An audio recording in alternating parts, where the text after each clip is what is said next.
WW de volta com a roda renovada. Sérgio Vale, economista da MB Associados, conosco aqui, economista-chefe da MB. Sérgio, que bom ter você hoje conosco. Boa noite.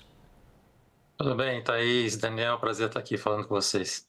E o Vitor Irajá, a estreia dele no WW, nosso analista político. Bem-vindo, Vitor. Obrigado, Thaís, prazer estar aqui com você. Daniel já estava conosco e segue aqui, parceiro. Olha, o dólar chegou perto dos R$ 5,60 hoje, depois de mais uma crítica do presidente Lula à política monetária do Banco Central, à forma como o Banco Central trabalha sob o comando de Roberto Campos Neto. Desde o começo do ano, o valor da moeda americana já subiu 15%. Vamos ver a história do dólar e das falas do presidente Lula na reportagem de Saulo Tiossi. Lula disse à rádio FM O Tempo que a linha de trabalho do Banco Central vai mudar assim que o sucessor, indicado por ele, assumir a cadeira de Campos Neto. Eu não sou do Conselho Monetário Nacional, eu não sou diretor do Banco Central.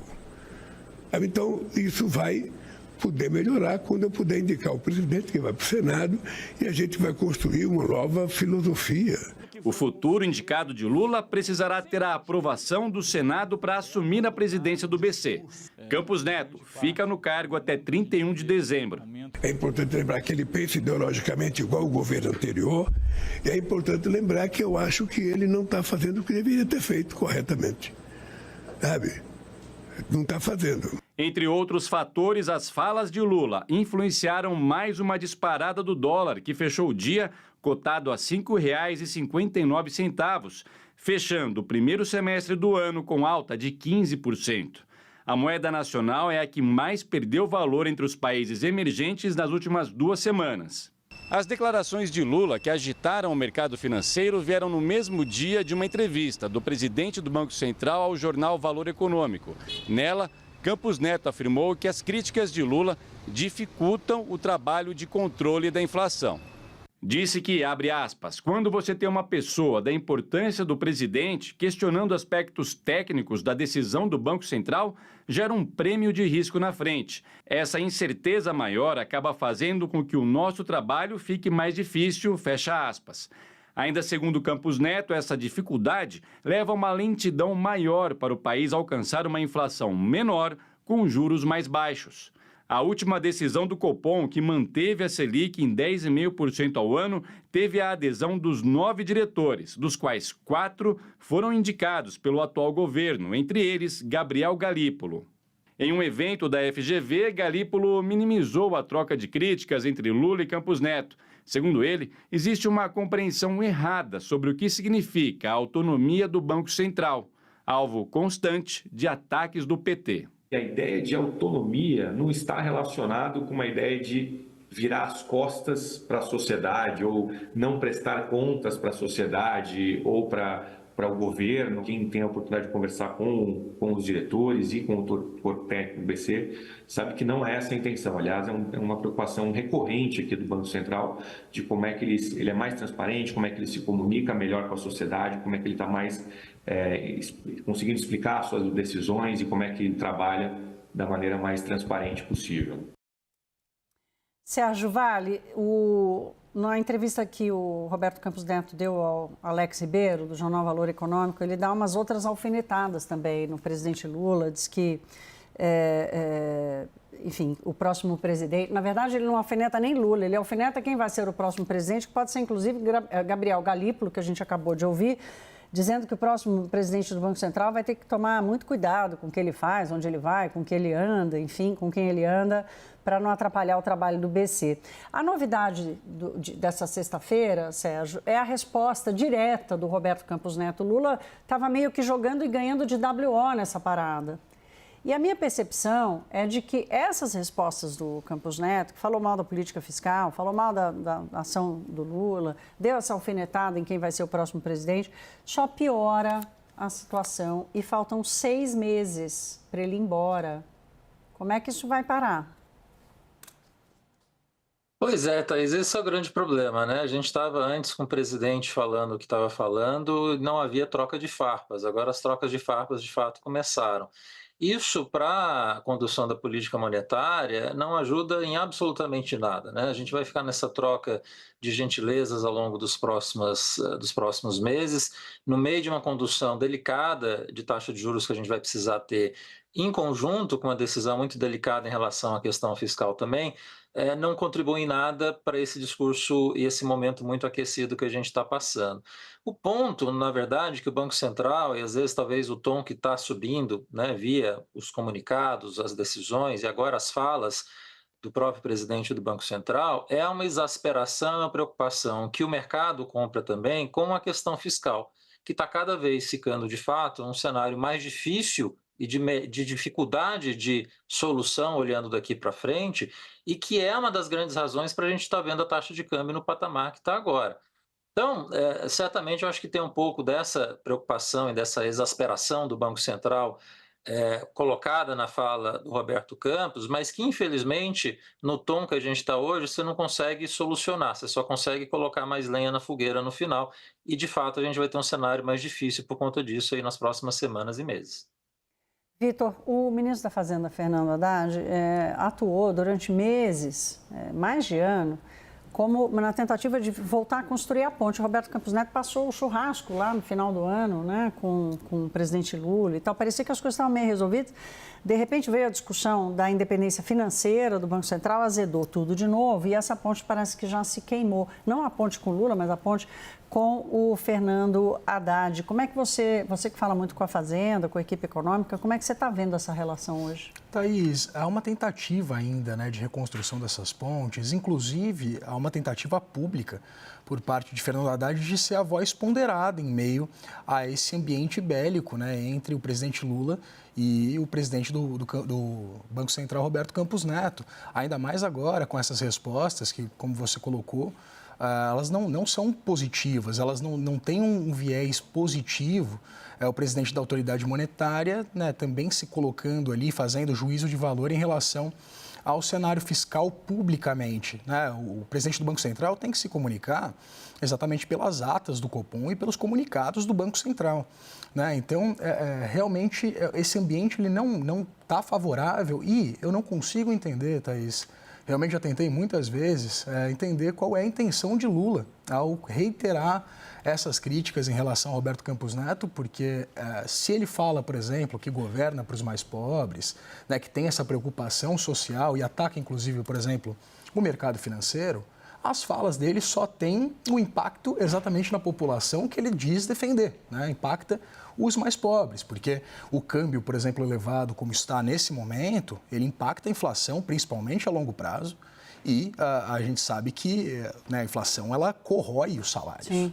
Sim. Então, essa preocupação, né, eu não consigo entender qual é o motivo de Lula reiterar essas críticas, porque, além de tudo, daqui a 6 meses, como você colocou, ele vai embora. Vai poder trocar o presidente. Sabe quem tem essa resposta? Daniel Hittner. Daniel Hittner, por quê? Você sabe. Vou tentar pegar essa deixa aqui do Irajá, vamos ver se eu consigo. Mais do que uma resposta, o que eu vejo é um Lula muito angustiado com um ponto, Thaís, que eu venho observando e trazendo aqui desde o ano passado. Lula não sabe como é conduzir uma economia que cresce num ritmo de PIBinho, de 2%, de 1,5%, de 2,5%, que é o cenário, foi verificado em 2023, com um crescimento um pouquinho maior, mas é o cenário para o restante deste governo. Lula estava acostumado, desde aquele tempo ali, começo de governo Lula 1, 2004, com PIBs mais elevados, ou com recessão, como foi a de 2008 e 2009. Mas termina o seu governo com um PIB crescendo 7,5%. Ele nunca operou nessas condições de temperatura e pressão. E aí você olha para o horizonte, você tem ali, pode ter PEC da transição e 200 bilhões de reais a mais para gastar, mas a economia não dá o salto. Você flerta ali com o ferimento do arcabouço fiscal e não cumprir com metas de superávit primário, mas a economia não dá repique. Então, o que sobra? Sobra atacar o que ele realmente enxerga como o inimigo, a trava do crescimento, ou, como eu já batizei, o inimigo do povo. Agora, isso é um tiro pela culatra também, porque a cada vez que ele vai e estoca Roberto Campos Neto, a reação é dólar mais alto, e aí isso pode trazer mais problemas, inclusive para a política monetária, porque aumenta a tendência de repasse para preço do dólar mais alto. E a característica nova nesse processo é que o Roberto Campos Neto, em 2023 todo, não topou a briga. E eu ouvia no Banco Central o seguinte comentário: enquanto é um atacando, é só um ataque. Para a briga precisa de dois. Sim, Por que o exato. Roberto Campos Neto agora decidiu entrar no ringue? Meu pai sempre dizia, né? Quando um não quer, dois não brigam. Ou se vocês nunca combinaram, por que estão desentendendo, né? Ô Sérgio, eu quero trazer aqui essa coisa da reação do dólar, porque há também uma compreensão equivocada de que o mercado está protegendo o Roberto Campos Neto. Roberto Campos Neto já era, ele está indo embora, né? Ele vai passar mais 6 meses, o mercado é pragmático, já está pensando em como vai ser o próximo Banco Central. Já ouvi você também falar disso. O câmbio no Brasil está tendo um overshooting, ou seja, o dólar se descolou completamente dos fundamentos da economia?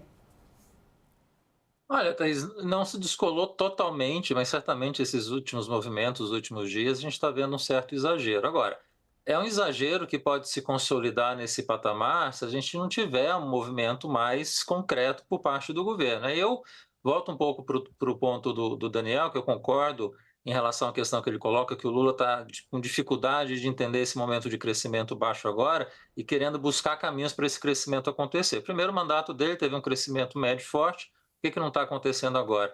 A grande diferença que está faltando o entendimento do governo como um todo é que o que foi feito lá, especialmente as bases no primeiro ano, em 2003, é justamente o que está faltando agora.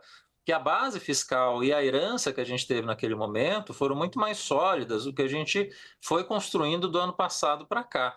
Aí você chega a 2024, fica de fato muito difícil você ver um horizonte de crescimento se essa base não foi devidamente construída. Você entra no cenário também de que você tem o círculo do presidente talvez não está falando as verdades que são necessárias nesse momento, e que talvez lá atrás, em 2003, 2004, estavam falando com mais precisão. Quer dizer, o presidente às vezes parece isolado num círculo que não está falando o que se precisa na parte econômica, e a gente tem uma condução de política econômica que começou meio manca ano passado com o arcabouço, com uma dependência muito grande de arrecadação, sem olhar a estrutura de gastos. Aí quando você chega no segundo ano, véspera de eleição, véspera de eleição presidencial ano que vem, pedir para fazer um ajuste fiscal muito mais difícil do que era no primeiro mandato, aí de fato o cenário fica muito mais tortuoso. Por isso o câmbio está tão estressado, e é muito provavelmente o que a gente vai ver continuar acontecendo ao longo dos próximos meses. Calma, Sérgio Vale, que a eleição presidencial é só daqui a 2 anos, viu, meu querido? Deixa eu só que você falou no ano que vem. Vitor, só um segundinho, deixa eu só aproveitar o Sérgio que ele falou do câmbio no finalzinho. Para a gente encerrar aqui, Sérgio, você acha que o Banco Central já teria que intervir no câmbio porque está disfuncional?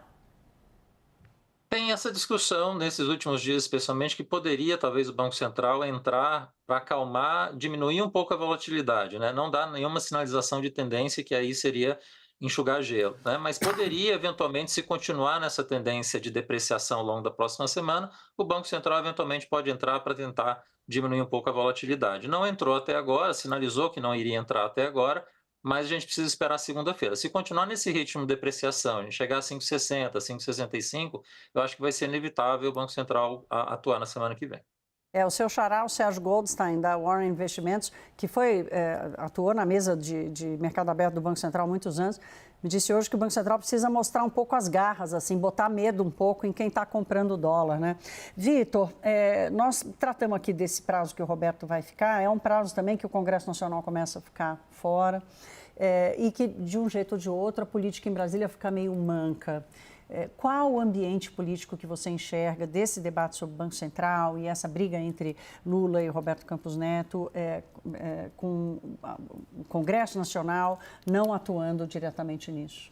Thaís, a gente tem, na verdade, um ambiente meio esquisito hoje no Brasil, né? Porque o Congresso Nacional, apesar de se mostrar pouco afeito a ouvir as demandas do governo Lula em relação às pautas mais voltadas aos costumes, ele está, sim, disposto, aparentemente, a discutir as pautas econômicas. Tanto que a principal prioridade de Arthur Lira, no momento, é conseguir votar e dar vazão à regulamentação da reforma tributária. Agora, tem essa preocupação, citada tanto pelo Daniel Richtner quanto pelo Sérgio Vale, em relação a questão das despesas, porque o governo fala em aumento de arrecadação reiteradamente, até tentou ali, teve um momento em que Simone Tebet e Fernando Haddad começaram a falar sobre algumas políticas de redução dos gastos, mas isso também não é tratado no Congresso Nacional e, por exemplo, o debate sobre uma reforma administrativa foi completamente censurado, tanto pelo governo quanto pelo próprio Congresso Nacional. Muito bem. Daniel, você quer o último minuto? Você levantou a mão aí? A gente tem mais um minutinho. A gente tem mais um minutinho para você fechar a roda. Mas já que o nosso Irajá é estreando aqui, bem-vindo ao WW, Obrigado, falou sobre reforma administrativa, não percam amanhã CNN Entrevista, porque a gente vai ter muita resposta sobre reforma administrativa com o ministro Esther Dweck. Pronto, ainda aproveitou para fazer propaganda. Eu vou aproveitar para me despedir do Sérgio Vale. Vai curtir sua sexta-feira, meu caro. Obrigada por estar conosco hoje aqui. Uma boa noite para você. Boa noite, obrigado. Sempre um prazer estar aqui, pessoal. WW hoje está agitado. Nós vamos. O Hitner também vai descansar. Ele fica, pronto, ele fica. Fica aí, Hitner. Quase. Não vai embora, não. Fica aí. Daqui a pouco, no próximo bloco, a gente vai falar sobre o caso da Americanas, porque a Polícia Federal está pedindo a extradição do ex-executivo da companhia que foi preso na Espanha. Até já.